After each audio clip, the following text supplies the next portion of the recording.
Bismillahirrahmanirrahim. Walhamdulillahi rabbil alamin. Wa sallallahu wa sallam ala sayyidina Muhammad al-Nabiy al-Ummi wa ala alihi wa ashabihi ajma'in. Allahumma allimna ma yanfa'una wa anfa'na bima 'allamtana wa zidna 'ilman nafi'an ya karim. Amma ba'd, nous continuons dans le sujet de Haqiqatul Iman, le sujet de la réalité de la foi. Nous avons mentionné qu'il y a deux avis à ce sujet. Certains ont conditionné l'islam de la personne qui est capable de prononcer par le fait qu'elle prononce. Si elle ne prononce pas alors qu'elle a la capacité de prononcer, alors il sera jugé mécréant par nous et par Dieu dans l'au-delà. Et il y a aussi certains savants, un bon nombre de savants, un bon nombre de vérificateurs également, qui ont expliqué que la foi, la réalité de la foi, c'est par le cœur seulement. Et qu'il est une condition, il est une obligation, mais ce n'est pas une condition de validité de la foi, que la personne également, si elle a la capacité, témoigne par la langue. Pourquoi? Afin que les jugements du musulman soient appliqués sur lui dans le bas monde. Dès lors, si la personne a eu la foi par le cœur, et a soumis son cœur à la foi, à l'islam, au prophète, et que par la suite il n'a pas prononcé, alors qu'il avait la capacité, sans pour autant qu'il ait refusé suite à ce qu'on lui demande de prononcer, alors il sera jugé mécréant par les gens dans ce bas monde, c'est-à-dire qu'on ne pourra pas appliquer sur lui les jugements des musulmans. L'enterrement, la prière funéraire sur lui, etc. Mais dans l'au-delà, il est sauvé. L'imam Alauddin Abu Bakr ibn Mas'ud al-Kasani, al-Hanafi, décédé en l'an 587 de l'Hégire, dans son livre Al-Mu'tamad min al-Mu'taqad, qui est un livre résumé dans la croyance maturidite. Il a dit, rahimahullah, après avoir expliqué la divergence dans le sujet, c'est-à-dire que certains ont considéré la prononciation par la langue comme étant un pilier, il a dit وَبَعْضُهُمْ لَمْ يَجْعَلُوهُ رُكْنًا وَقَالُوا الركن هو التصديق بالقلب ويصير العبد مؤمنا بينه وبين ربه بالتصديق المجرد وإنما الإقرار باللسان دلالة عليه يوقف على إيمانه فيجرى عليه الأحكام الإيمان وهذا مروي عن أبي حنيفة رحمة الله عليه وهو اختيار إمام الهدى الشيخ أبي منصور الماتريدي السمرقندي رحمة الله عليه وهو قول جماعة من المتكلمين. Dans son livre Al-Mu'tamad min al-Mu'taqad, l'imam Alauddin Abu Bakr ibn Mas'ud al-Kasani al-Hanafi a dit: et certains savants n'ont pas considéré la prononciation des deux témoignages comme étant un pilier de la foi. Ils ont dit que le pilier, c'est tasdiq par le cœur. La personne devient musulmane, selon le jugement d'Allah, simplement par le tasdiq du cœur. Mais la prononciation des deux témoignages est un témoin apparent pour que sa foi soit connue des humains, ainsi pour que les lois islamiques relatives aux musulmans soient appliquées sur elle. Cet avis est narré par Abu Hanifa, qu'Allah lui fasse miséricorde. C'est aussi l'avis de l'imam de la guidée, Al-Shaykh Abu Mansour al-Maturidi al-Samarqandi, que la miséricorde d'Allah soit sur lui. Et c'est l'avis d'un groupe de savants parmi les mutakallimin. On voit encore que l'imam al-Kasani, de même d'autres savants encore, mentionnent cette divergence-là. Cette divergence qui est bien connue, et bon nombre de savants ont retenu comme étant cela l'avis favorisé, l'avis sur lequel les vérificateurs se sont prononcés. Nous avons mentionné également les propos de l'imam al-Nawawi. Al-Nawawi qui a parlé de d'une unanimité, un ijma' sur le fait qu'on ne considère musulman, croyant, que celui qui aura soumis son cœur à la foi, à tasdiq, et qui aura également prononcé. Dès lors, il dit que celui qui n'a pas prononcé alors qu'il avait la capacité, il n'était pas muet par exemple, ou il n'a pas été pris subitement par la mort. S'il n'a pas prononcé alors qu'il en était capable, alors par unanimité, il est dans l'enfer éternellement. Le Qadi Iyad al-Maliki a un propos qui est semblable.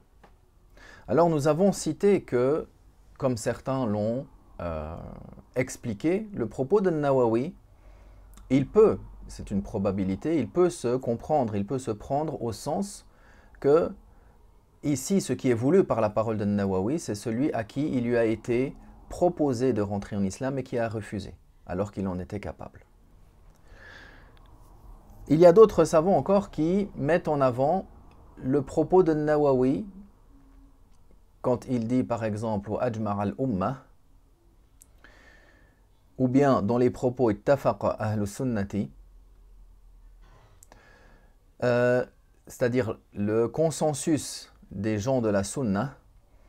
Ici, certains savants, comme on va le mentionner, Ashurun Boulali, rahimahullah, al-Hanafi, mentionne que ce qui est voulu, c'est un groupe ou une majorité. Ici, à la place de, lorsqu'il utilise le terme unanimité, ce qui en est plutôt voulu par An-Nawawi, c'est mu'zamuhum, la plupart.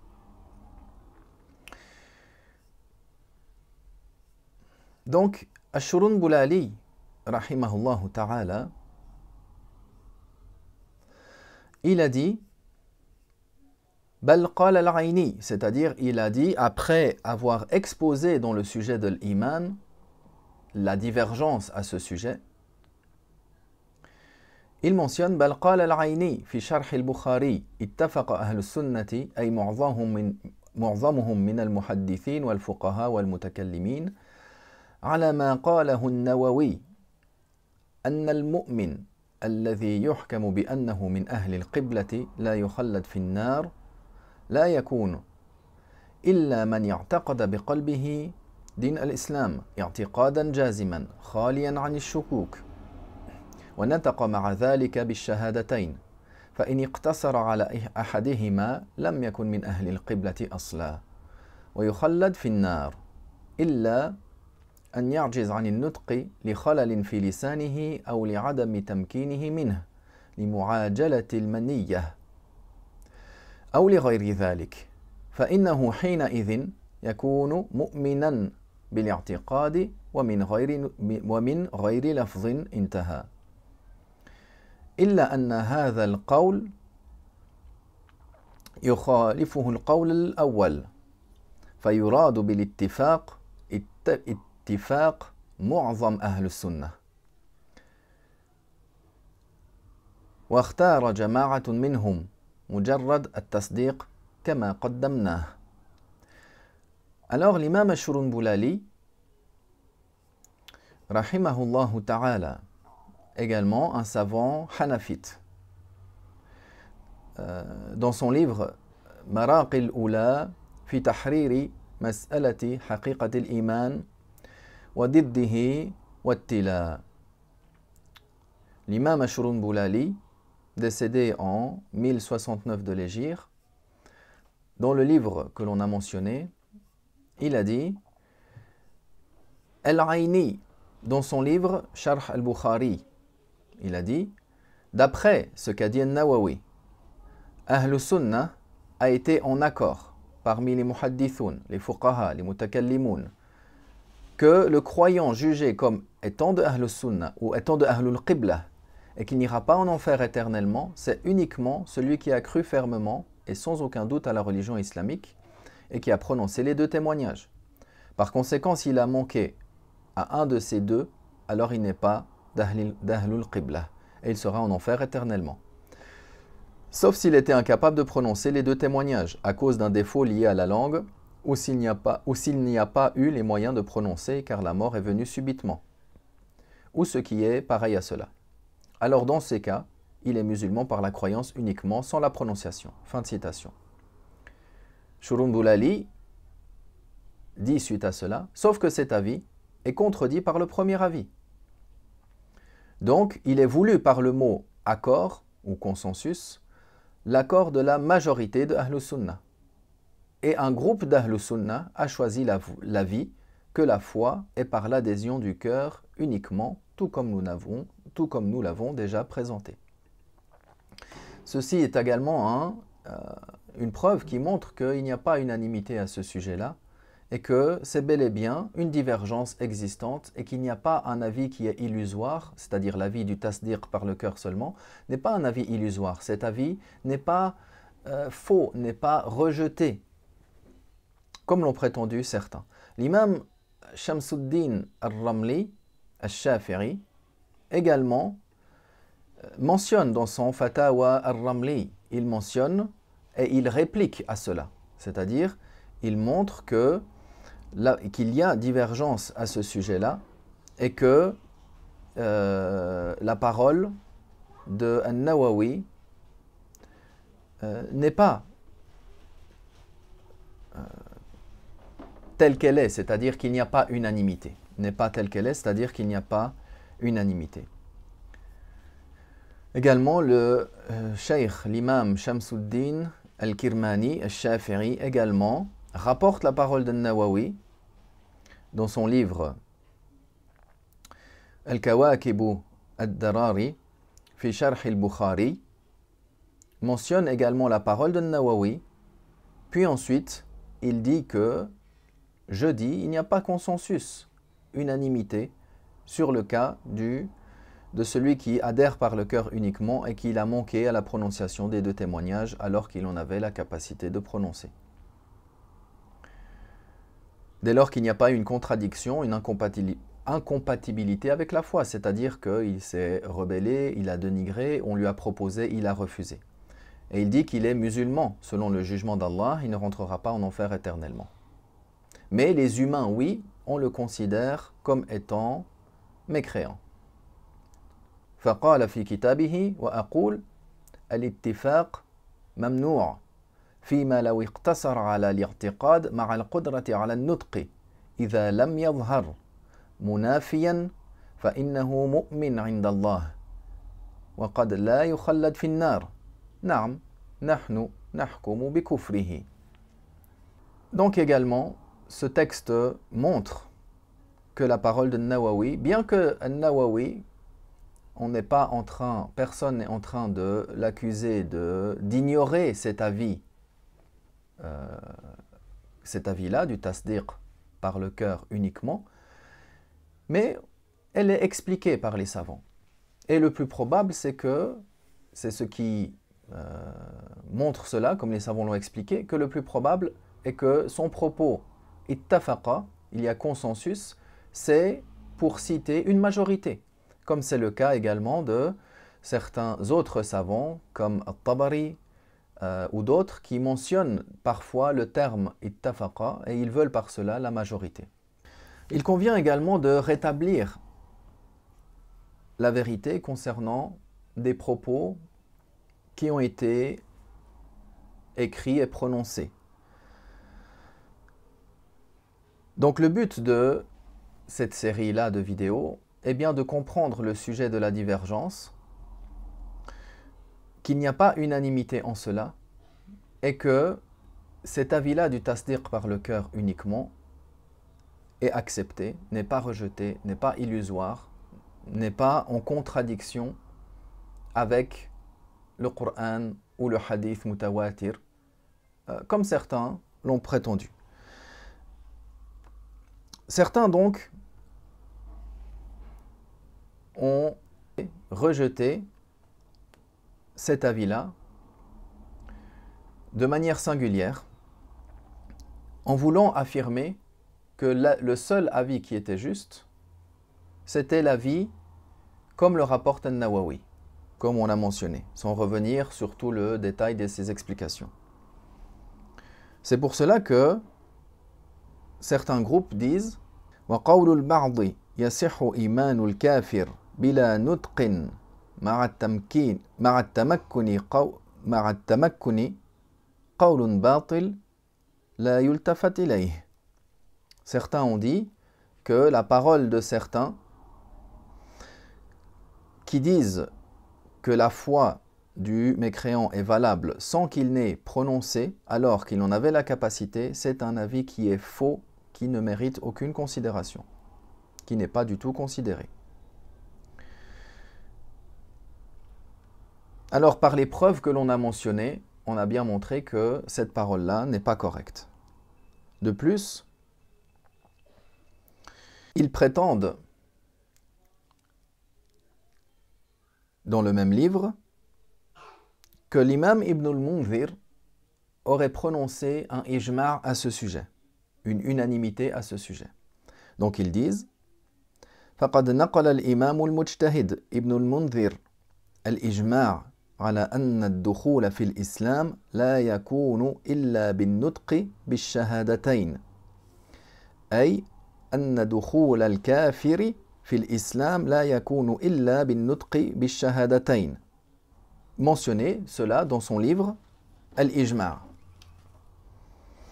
Alors réellement, qu'est-ce que dit l'imam Ibn al-Mundhir dans son livre Al-Ijma'? Dans son livre Al-Ijma', que dit donc l'imam Ibn al-Mundhir dans son livre ou dans le chapitre Kitab al-Murtad?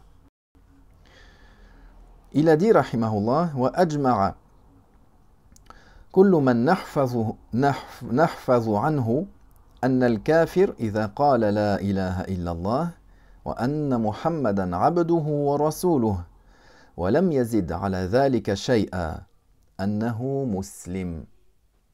Ibn al-Mundhir, dans son livre Al-Ijma', dans le chapitre ou le livre de l'apostat, il dit ont été en accord tous ceux dont on a mémorisé d'eux, que le mécréant, si il dit, c'est-à-dire s'il prononce La ilaha illallah wa anna Muhammadan abduhu wa rasuluh, et qu'il n'ajoute rien sur cela, qu'il est musulman. Donc, l'imam Ibn al-Mundhir n'est pas du tout en train de dire qu'il y a unanimité sur le fait, comme il a été démontré précédemment dans les propos de certains, que la personne ne serait jugée musulmane, croyante, sauvée du feu éternel, que par la prononciation des deux témoignages, et qu'il y aurait un ijma' là-dessus, prétendu, rapporté de Ibn al-Mundhir dans son livre Al-Ijma'.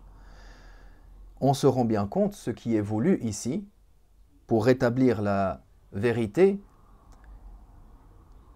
au sujet de la parole d'Ibn al-Mundhir, qui a été sortie de son contexte, qui a été trafiquée, que celui qui dit la ilaha illallah Muhammad Rasulullah, sans rien ajouter à cela, il y a unanimité qu'il est musulman. Bien sûr. Ceux qui ont considéré, les savants qui ont considéré que la foi, c'est la prononciation c'est la foi par le cœur avec la prononciation, alors selon ce groupe-là, il est musulman. Et de même, ceux qui ont dit la foi c'est par le cœur uniquement, même s'il n'a pas prononcé, alors également, si lui, il dit la ilaha illallah wa anna Muhammadan abduhu wa rasuluh, et il a prononcé, également selon le premier groupe, qui ne considère pas la prononciation comme un pilier, malgré cela, s'il prononce aussi, il est considéré comme étant musulman. Ceci afin d'éclaircir et de rétablir la vérité quant aux paroles des différents savants, quant à ce qui est rapporté dans la religion. Donc le fait que certains disent que cet avis-là, il est faux, cet avis, l'avis de tasdiq bil qalb faqat, l'avis de la croyance par le cœur uniquement, sans prononciation par la langue. C'est un avis faux, qui est illusoire, et qui contredit le hadith mutawatir. Umirtu an uqatila an-nas hatta yashhadu an la ilaha illallah. La parole du prophète, le hadith mutawatir, qui dit en sens, j'ai été ordonné de combattre les gens jusqu'à ce qu'ils témoignent ou jusqu'à ce qu'ils disent qu'il n'y a pas d'autre Dieu que Dieu. Ce hadith-là, oui, il est mutawatir, mais personne n'a contredit son sens.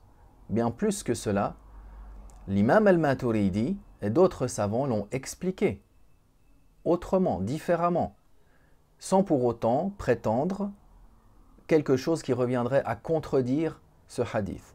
Donc, est-ce que ces savants-là qui ont favorisé et qui ont jugé comme avis juste, avis qui est vérifié, que le tasdiq par le cœur suffit sans la prononciation, est-ce que ces gens-là, on les met dans le jugement de ceux qui contredisent le hadith mutawatir et que celui qui contredit le hadith mutawatir, alors il est comme celui qui contredit un verset coranique? Wal'iyadhu billah, les musulmans ne prétendent pas cela. Ils ne vont pas, parce que c'est ça que le propos implique. Dire que contredire le hadith mutawatir, c'est comme contredire le verset coranique. Alors comment on va, selon ces gens, juger ces savants-là? On va les juger ignorants qui n'ont pas entendu le hadith mutawatir? Non, bien sûr que non. Est-ce qu'on va les juger égarés parce qu'ils auront, malgré la connaissance du hadith mutawatir, contredit ce hadith? Non, ils l'ont expliqué différemment. Dans une autre vidéo, nous verrons un des exemples de comment les savants, notamment l'imam al-Maturidi, a expliqué ce hadith-là, qui certes est mutawatir, mais les sens et les explications ont différé chez les savants. Walhamdulillah wa sallallahu wa sallam ala rasulillah.